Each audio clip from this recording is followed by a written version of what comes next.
The courtroom hummed with routine chaos, lawyers flipping files, a nervous defendant tapping his foot, the air stale with anticipation. Officer Carla Henshaw marched through the double doors of Lincoln County Courthouse, her badge gleaming, her stride sharp as a blade. She'd clawed her way up over 15 years, a name whispered in fear, a cop who ruled with an iron fist and a smirk. Today, a simple vandalism case called her to the stand.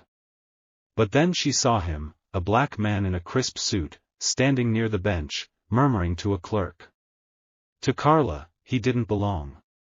Without a word, she charged forward and slapped him, the sound snapping through the room like a thunderclap.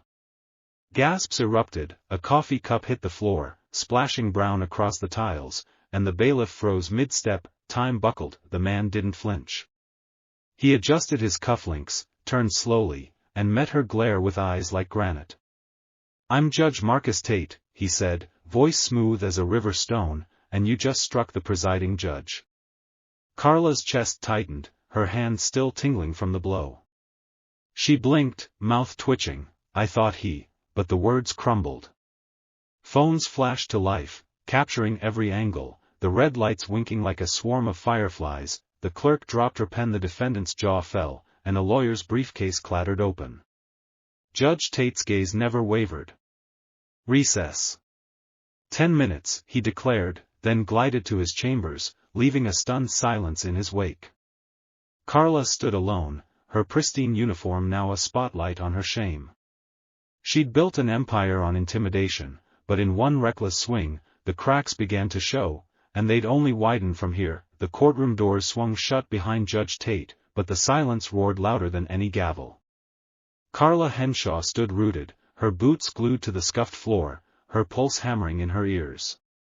The slap still hung in the air, a ghost of sound replaying in every mind. The bailiff, a burly man named Tompkins, shifted uneasily, his hand hovering near his radio, unsure if he should cuff her or wait. A young paralegal fumbled her phone, the video already uploading, her thumbs trembling as she typed, "Cop slaps judge, WTF?" The defendant, a wiry kid in a jumpsuit, stifled a laugh, his eyes darting between Carla and the chaos she'd unleashed. Papers littered the floor like fallen leaves, a coffee stain spreading under a lawyer's shoe. Carla's mind raced. She'd meant to intimidate, to assert control like always. He'd looked wrong, too casual, too close to the bench. But now, her certainty cracked. "I didn't know," she muttered, barely audible, her voice a thin thread in the thickening tension. The prosecutor, a graying man in a cheap suit, leaned toward her. "You just assaulted a judge, Henshaw," he hissed, his breath sour with panic. She glared back, but her usual fire flickered, her hand shook, just slightly, at her side. Across the room, a court reporter whispered to a colleague, "She's done." Done. The word stung like salt in a wound. Outside, footsteps echoed in the hall. Reporters, tipped off by a clerk who'd bolted mid-scene, were already gathering. Inside, every eye pinned Carla like a specimen under glass. She'd ruled this courthouse with fear for years, but now the power flipped. Judge Tate's calm exit wasn't just a pause, it was a fuse, lit and burning. Her empire trembled, and the clock was ticking. The recess stretched like a held breath, the courtroom emptying into whispers and hurried steps. Carla Henshaw slumped into a wooden chair, her uniform suddenly heavy, her badge a cold weight against her chest. She rubbed her palm, the one that struck Judge Tate, as if she could erase the moment. But it was already too late. Beyond the walls, the hallway buzzed with reporters, their pens scratching, phones pinging with notifications. The paralegal's video hit X, raw and unfiltered. "Racist cop slaps black judge, career over?" The views climbed, hundreds, then thousands, in minutes. Comments flooded in, some shocked, some gleeful, others calling her name like they'd known her forever. They didn't, not really. But inside Lincoln County, Carla was a legend, the kind built on quiet dread. She'd risen fast, patrol to narcotics in record time, her file thick with commendations, her desk littered with medals. Yet there were shadows. A black teenager 17 swore she'd roughed him up over a busted taillight. His complaint vanished. A single mom claimed Carla searched her home without a warrant, sneering, "You people always hide something." That report never surfaced either.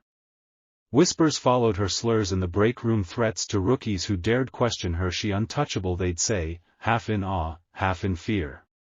Chief Rollins, her old mentor, called her the backbone of the force, brushing off every grievance with a wave. Now, those shadows stirred. The slap wasn't just a mistake, it was a spotlight. In the hallway, a retired clerk recognized her on a newsfeed and muttered, "Same old Carla." A rookie cop scrolled X, pausing at a post, "Knew her. She bullied anyone who didn't bow." Carla sat oblivious, staring at the judge's empty bench. Her empire had cracks, and the past was clawing its way out. Judge Marcus Tate sat in his chambers, the oak door muffling the chaos outside. He leaned back in his leather chair, fingers steepled, a photo of his daughter in a graduation cap smiling from the desk. The sting on his cheek had faded, but the weight of the moment hadn't. He'd been here before, not the slap, but the disrespect. 12 years on the bench, first in his family to wear the robe, he'd faced smirks, side eyes, and muttered doubts. Yet he'd built his name on steady hands, cases handled with precision, rulings fair as a tightrope. His voice rarely rose, it didn't need to. Justice speaks for itself, he'd said at a law school talk once, words now circling X like a mantra. He heard the commotion, reporters crowding the hall, phones buzzing with the clip. His clerk, a wiry woman named Lena, slipped in, her face tight. "They're tearing her apart out there," she said, setting a coffee mug down. "You okay?" Marcus nodded, slow and deliberate. "I'm fine. Let's see what they do with it." She frowned. "You could press charges. Assault, right there on tape." He glanced at the mug, steam curling upward. "I could. But I'd rather watch them unravel first." Lena hesitated, then nodded, understanding the game. He wasn't pushing, he was waiting. Back in the courtroom, Carla's world tilted.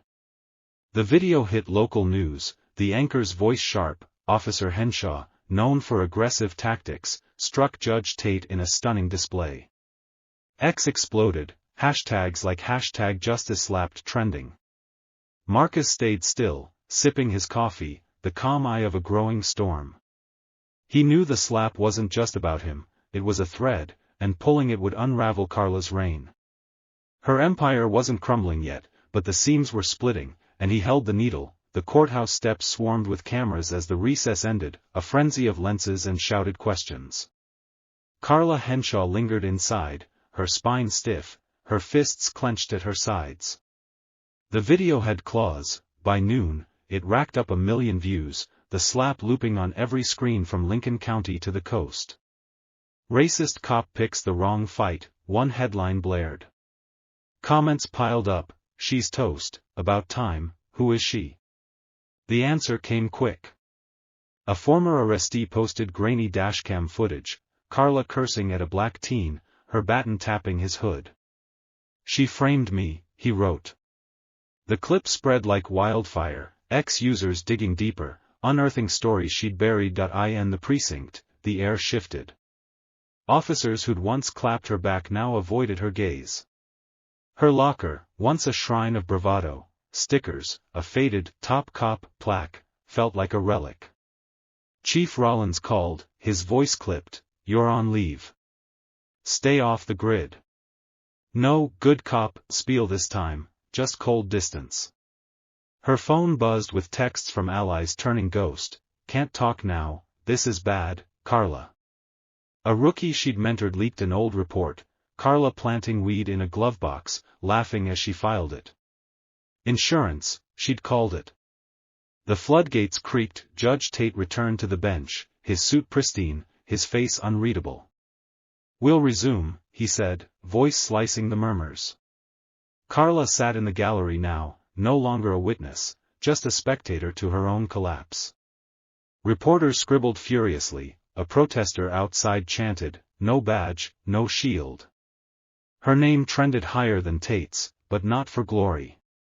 Years of bending the law had held her up, now, one swing brought it crashing down. The tide wasn't just turning, it was drowning her. Carla Henshaw's kitchen was dim, blinds half drawn, the hum of her fridge the only sound breaking the stillness. Her uniform hung in the closet, untouched since the slap, her badge now a paperweight on the counter.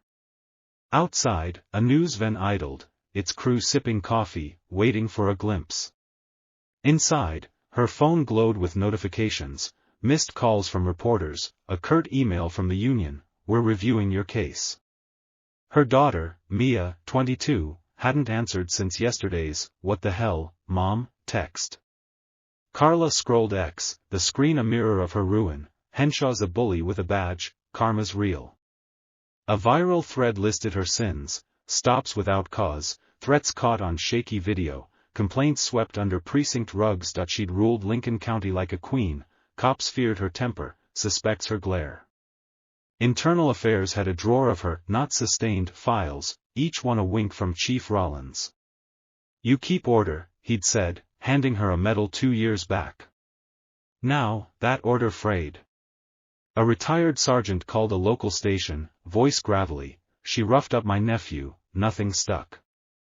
Another clip surfaced, Carla smirking as she cuffed a sobbing woman, muttering, "Cry louder, maybe I'll care." The comments raged, she thought she was invincible. Across town, Judge Tate sat at his dining table, his wife pouring tea. "You're trending," she said, half smiling. He shrugged. "Not my doing." His silence wasn't weakness, it was a blade, cutting deeper because he didn't swing back. The department scrambled, memos flying, officers distancing themselves. Carla's empire wasn't just crumbling, it was being excavated, every brick she'd laid now a weight pulling her under. She stared at her medals, glinting in the shadows. They mocked her now, relics of a throne built on sand, sinking fast. The precinct briefing room buzzed with unease, officers hunched over coffee, avoiding the TV in the corner. CNN looped the slap, Carla Henshaw's face frozen mid-strike, Judge Tate's calm response captioned, "Dignity versus disgrace." Her administrative leave stretched into its 3rd day, the silence from brass deafening. A letter arrived, stark white, official seal summoning her to a public hearing in 1 week. Conduct unbecoming, it read, the words a guillotine blade hovering. Her lawyer, a jittery man named Platt, called, "This is bad, Carla. They're not shielding you." She hung up, her kitchen chair creaking as she rocked, staring at the summons like it might combust. X was a war zone. A hashtag Henshaw down, trended, flooded with stories. "She stopped me for nothing, called me trash, threatened my son." Dashcam lost. A civil rights group demanded her badge, their petition gaining 10,000 signatures overnight. Old allies vanished, Rollins dodged her calls, her task force buddies claimed family emergencies. Even the janitor who'd nodded at her daily looked away when she grabbed her mail. Her empire, once ironclad, was a house of cards in a gale. Judge Tate, meanwhile, worked late, his chambers lit by a single lamp. A clerk dropped off a file, routine motions, but lingered. "People are rallying for you," she said. He glanced up, tie loosened. "I didn't ask for that." His calm wasn't an act, it was armor, forged in years of navigating a system that often doubted him. He'd seen cops like Carla before, bullies cloaked in authority, but never one so reckless. The hearing loomed, a reckoning not just for her, but for Lincoln County's rotting core. Carla paced her living room, blinds shut tight. She'd ruled by fear, but now fear ruled her, and the clock ticked louder every hour. The week before the hearing, Lincoln County simmered. Protesters gathered outside the courthouse, signs sharp with ink, "No more Henshaws, justice for Tate." A megaphone crackled, a woman's voice booming, "She's not one bad cop, she's the system." Carla Henshaw watched from her garage, TV muted, the news ticker relentless, officers' history under scrutiny. Her phone was a brick, silenced after a reporter's 10th call. X burned hotter, a flood of clips and confessions, a shaky video of her slamming a kid against a wall, a rookie's anonymous post about her planting evidence. She bragged about it, it read.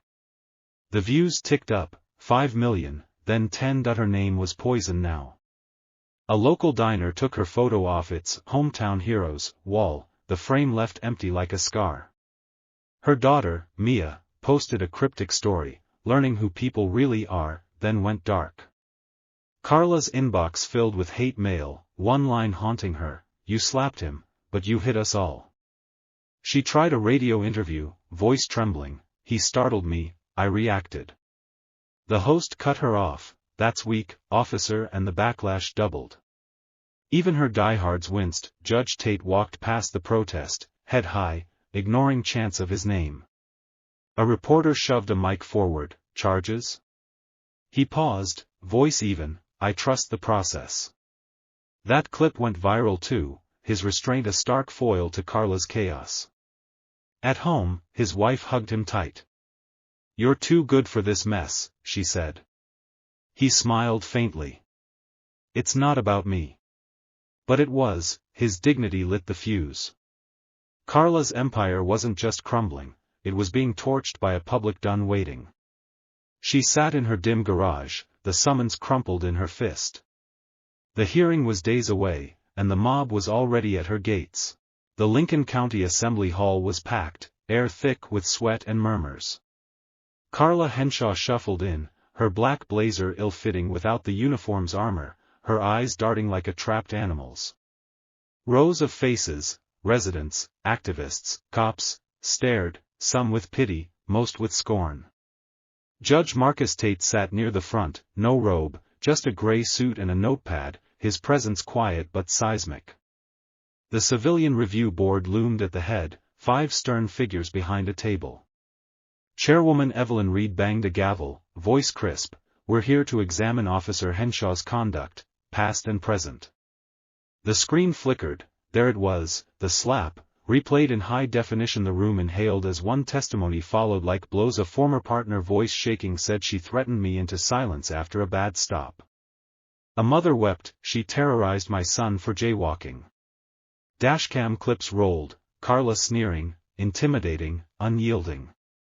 She sat rigid, jaw locked, as her empire's bones were laid bare. Her lawyer stammered she served with distinction, but the room's chill drowned him out. Then Tate stood, buttoning his jacket.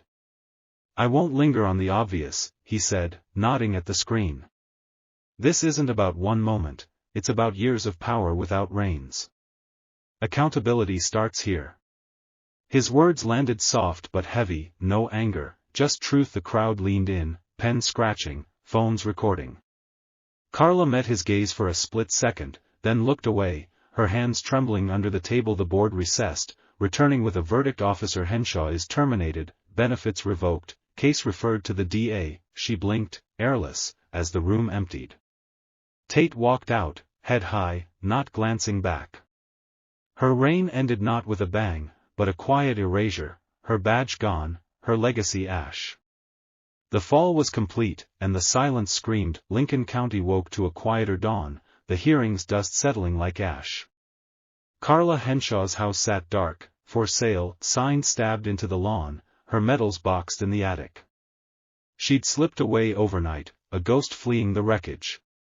A security gig waited 2 counties over, no spotlight, no power, just a paycheck.